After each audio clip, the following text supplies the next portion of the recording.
What's up guys, name is Ray and welcome to another 7 Deadly Sins Grand Cross video. So we have another Tuesday, that means another unit breakdown, and this week's release is a bit surprise to me. So we got ROXY and we got SHIN. So that means we're actually very close to Goddess Elizabeth release. So she may come out on Christmas.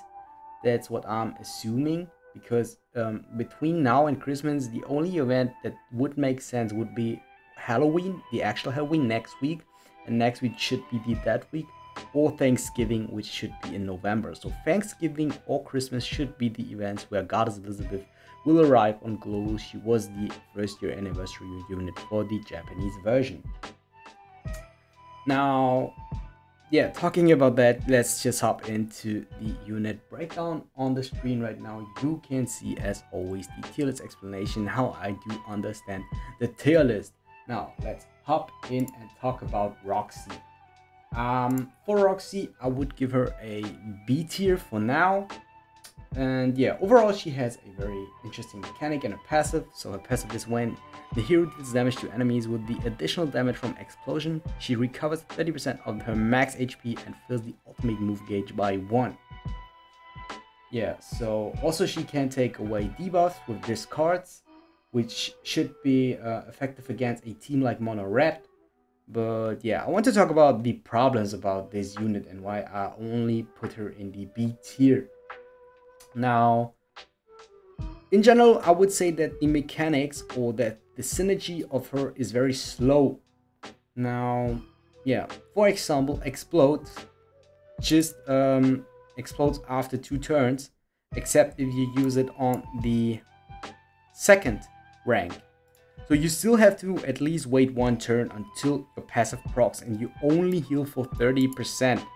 So you have to build her HP defense to maximize this heal, and then you can fill up the ultimate move gauge by 1. Or so at least on the one hand, it needs a lot of management, and it is way too slow, referring to the current meta, which is very fast. Lost when Meliodas just activate his damage cut and he already has his ult, then you get killed by 1 ultimate. So the meta is way too fast for her passive to apply. The same with the removing buff effect. So it is a very good effect that you can remove buff from, for example, Red Escanor from the Mono Red team. But Escanor, usually you use Gopher, you use Author, then you buff your Escanor, and then you use the Amplify code, which one-shots literally any unit in the game. So there's like no reason to remove the buff so fast.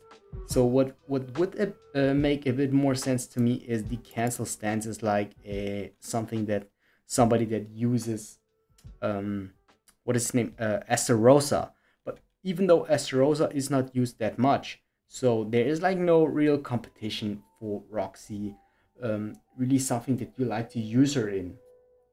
And the other problem to her is that she, on the one hand, she doesn't really synergize with any team cup that comes to my mind right now.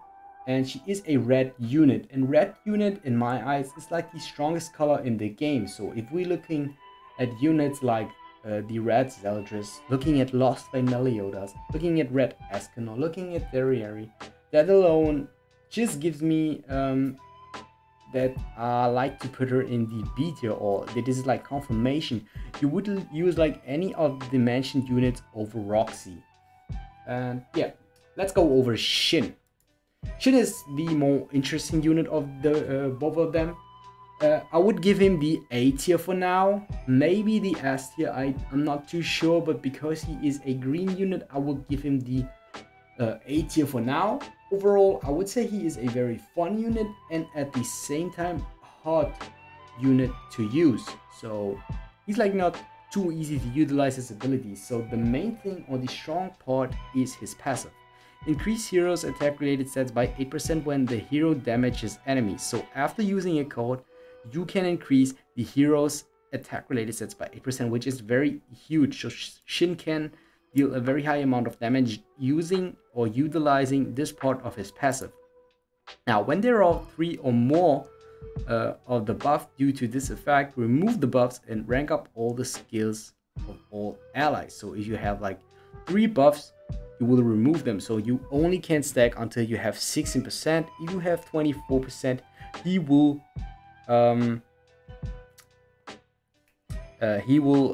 remove all the buffs, and then you rank up all your cards like Gotha is doing.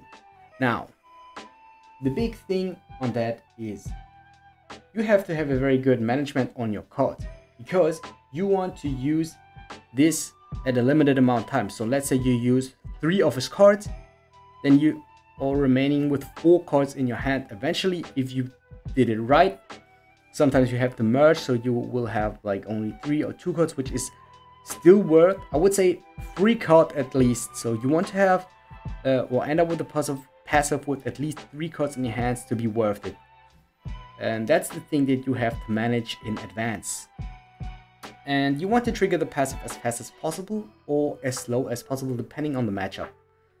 And now let's take a look at his cards. So I would say his cards are a bit more supportive. After you use the first card or the second card, he can do a very good amount of damage. So he can apply weak point, so which is damaging debuffed enemies 3 times. So I think this is very good in combination with this. So his abilities do synergize very well.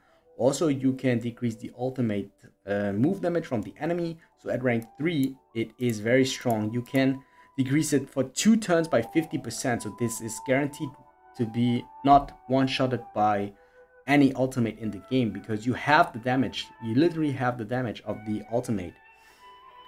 The other thing is that he has a weak point. So after you apply this debuff, so it should count as a debuff, you should be able to utilize his weak point damage, because usually he has very low multipliers. All his abilities are doing AoE damage.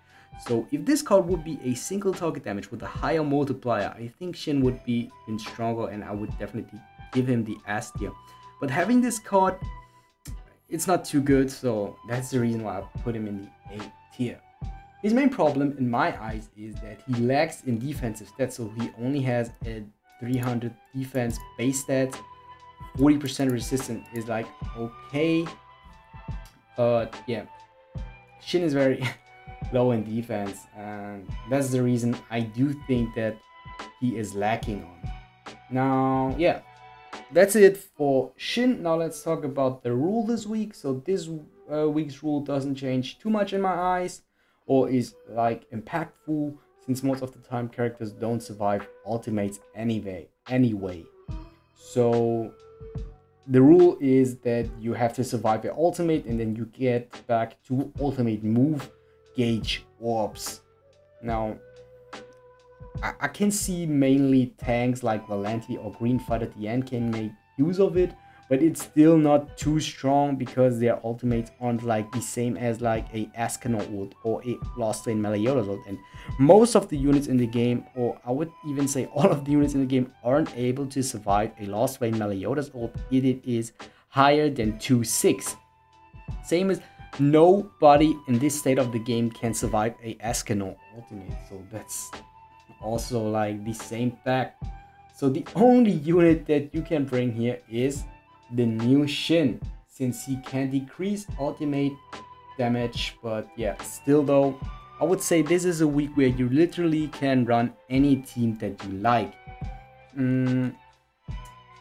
He can make use of the current what I want to say, the current rule, but this card hasn't a too big impact for that in my eyes.